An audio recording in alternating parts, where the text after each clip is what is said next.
27살의 청나라 황실의 최고 자리에 올라 죽기 전까지 50년 가까이 절대 권력을 누렸던 여인이 있습니다. 밥 한 끼에 8천만 원을, 옷에 매년 80억을, 자신의 환갑잔치에는 나라 전체의 1년 예산 중 30%를 플렉스한 여인.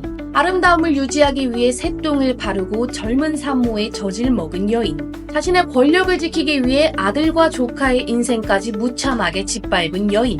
오늘 살펴볼 인물, 바로 중국 청나라의 살아있는 권력 그 자체였으며 중국 희대의 악녀라 불리는 서태후입니다.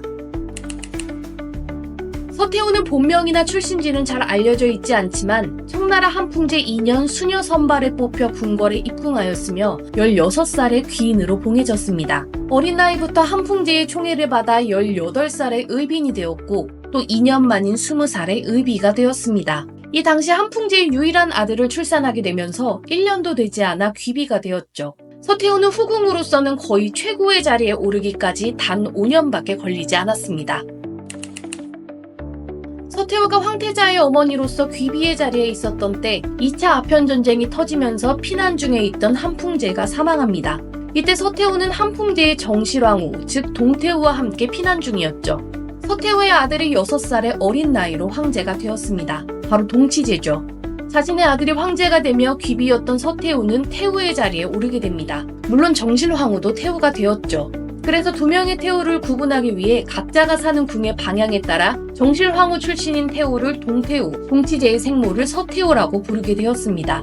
서태후가 될 당시 그녀의 나이는 고작 27살이었죠. 한편 죽기 전에 한풍제는 어린아들 동치제가 클 때까지 정치를 8명의 보정대신들에게 맡기고자 하였습니다. 그러나 이 보정대신들이 혹시라도 권력을 장악할까봐 두려웠기 때문에 아들 동치제와 동태후에게 거부권을 행사할 수 있는 도장을 주는 식으로 권력을 안배했습니다. 그러나 서태후는 권력욕이 매우 강한 여인이었기 때문에 정치에서 자신이 제외되는 이 상황을 참을 수 없었죠. 결국 동태후를 설득하고 한풍제의 동생인 공친왕과 손을 잡아 보정대신들을 몰아냅니다. 그리고 자신과 동태후, 공친왕 이렇게 3명이 나라를 다스리는 체제를 확립하는 데 성공하죠. 그러나 권력의 맛을 본 서태후는 권력을 남들과 나누고 싶지 않았습니다. 공식적으로는 2명의 태후가 함께 섭정하는 것이었지만 동태후는 글자를 읽고 쓰지 못했으며 정치에도 큰 관심이 없었습니다. 서태후는 이후 공친왕을 몰아내며 실질적인 청나라의 절대 권력자의 자리에 오르게 되죠. 여담으로 동치제는 친엄마인 서태후보다 동태후를 더 친밀하게 생각하고 따랐다고 합니다. 친엄마 서태후는 자신의 아들인 동치제를 권력의 도구로만 생각하고 차갑게 대했기 때문에 평생 서태후를 무서워했다고 하는데요. 어릴 적부터 동치제는 길을 지나가다 서태후가 보이면 무서워서 도망을 가고 동태후가 보이면 얼른 뛰어와 인사를 건넸다고 합니다. 또 동치제가 혼이 날 나이가 되자 서태후와 동태후가 각각 한 명씩 신부감을 추천하였는데 동치제는 친엄마 서태후가 아닌 동태후가 고른 신부감을 황후로 맞았습니다. 그래서 서태후는 친며느리인 황후를 평생 미워했고 황제가 혹여라도 밤에 황후의 처소를 방문하면 다음날 황제를 불러 무섭게 꾸짖었다고 합니다. 동치제는 18살에 천연두에 걸려 단 한 번도 자신의 손으로 직접 정치를 해보지 못한 채 사망하게 됩니다. 서태후는 자신의 권력을 유지시켜줄 아주 어린 황손이 필요했죠. 왜냐하면 어린아이가 황제가 되어야 자신이 계속해서 수렴청정을 할 수 있었거든요. 마침 그런 서태후의 눈에 아주 어린 자신의 조카가 보였고 그녀는 그 아이를 황제의 자리에 앉힙니다. 바로 4살에 즉위한 광서제이죠. 이로써 서태후의 섭정은 천년만년 계속될 것 같았으나 광서제는 무럭무럭 자라났습니다. 어느새 16살이 되어 더 이상 섭정이 필요 없는 나이가 되었죠. 어른이 된 광서제는 이제 본인이 직접 나라를 다스리고 싶어 했습니다. 그러나 서태후는 권력을 조카에게 넘겨줄 생각이 없었죠. 광서제는 직접 권력을 갖기 위해 결단을 내렸습니다. 바로 일본의 메이지 유신을 본받은 변법 자강 운동을 추진한 것인데요. 이 개혁이 만약 성공했다면 서양의 문호를 개방하여 중국의 정치적 반전을 이루었을 가능성도 있었습니다. 그러나 서태후는 자신이 권력을 잃는 것이 나라를 망치는 것보다 더 무서웠죠. 그래서 서양 문물의 개방을 반대하는 보수 세력들을 모아 쿠데타를 일으켰습니다. 결국 변법 자강 운동은 103일 만에 실패로 돌아가고 이 개혁을 주도했던 세력들은 모두 해외로 도망가 버렸습니다. 그리고 서태후는 홀로 남은 자신의 조카를 궁궐에 유폐시켜 버립니다. 유폐 생활 당시 서태후는 광서제의 시중을 들이지 않았다고 합니다. 소수의 하인들은 그저 유폐된 황제를 감시하는 역할만을 하였죠. 그래서 광서제는 요리부터 빨래까지 모든 걸 혼자 해야 했다고 합니다. 더 잔인한 사실이 있습니다. 4살 때 황제가 된 광서제는 평생을 외롭게 살았고 우울증에 빠져 살았던 그가 유일하게 마음을 준 여인이 있었습니다. 바로 후궁 진비인데요. 황제였음에도 불구하고 광서제가 유일하게 온전히 가질 수 있었던 것은 진비의 마음뿐이었죠. 그런데 서태후는 그 진비마저도 잔인하게 우물에 빠뜨려 죽여버립니다. 광서제는 서태후가 얼마나 증오스러웠을까요? 왜 그렇게까지 해야 했는지 도저히 저로서는 이해가 가지 않습니다. 광서제는 1898년부터 1908년까지 한창 인생을 꽃피울 20대와 30대를 서태후의 꼭두각시 포로로 궁궐에 갇혀 살다가 38살의 나이로 죽게 됩니다. 게다가 더욱 무서운 것은 서태후가 광서제의 죽음에도 직접적으로 관여했다는 소문이 있다는 것입니다. 서태후는 광서제의 다음 황제 자리로 광서제의 동생인 순친왕이 3살밖에 안 된 아들을 지목하는데 그가 바로 청나라의 마지막 황제 선통제 푸이입니다. 그런데 푸이가 즉위식을 위해 궁궐로 들어온 것이 광서제가 죽은 다음이 아닌 죽기 하루 전이었다는 이야기가 있습니다.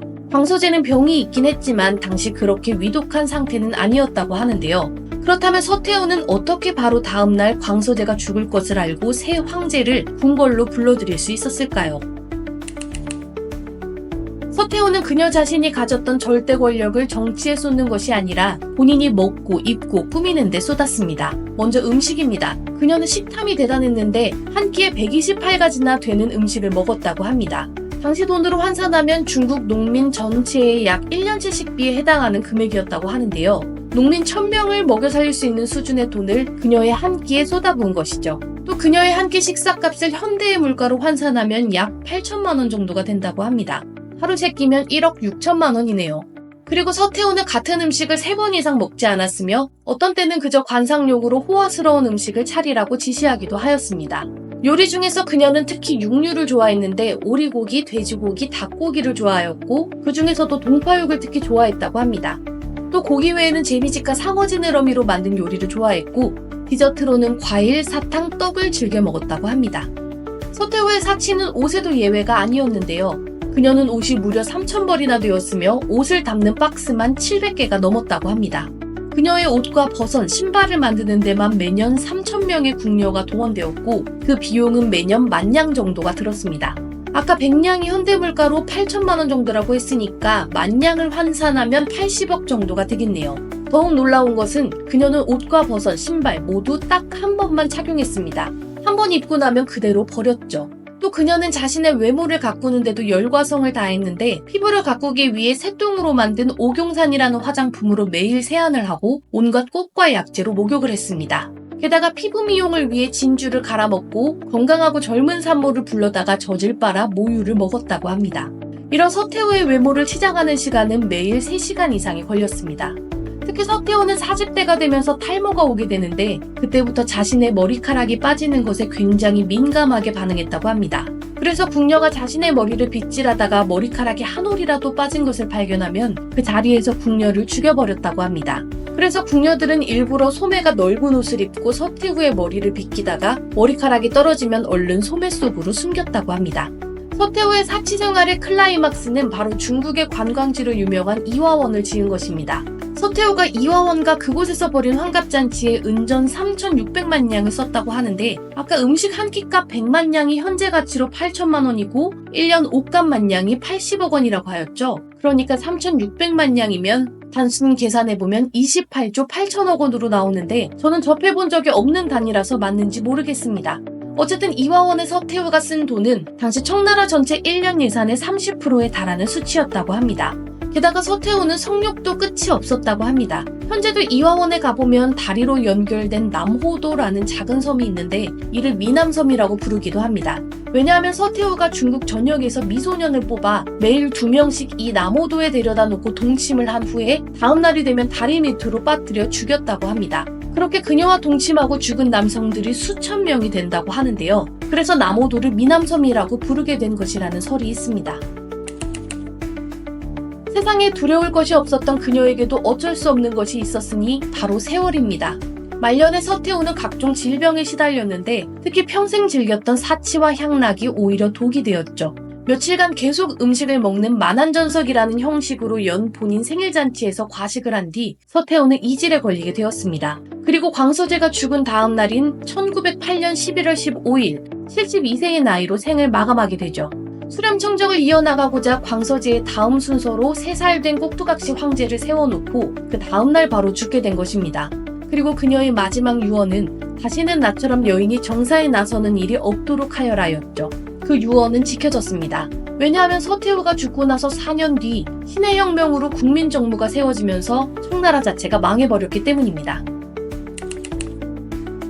서태후는 16살에 궁에 들어와 27살에 정점의 자리에 오르고 50년에 가까운 세월을 절대 권력으로 살았습니다. 그리고 그녀가 절대 권력으로 살았던 기간에 청나라는 쇠퇴의 길을 걷다 결국 망해버렸죠. 청나라를 망하게 한 장본인이자 중국 역사상 희대의 악녀로 불리는 그녀, 서태후의 불꽃 같았던 인생 이야기였습니다.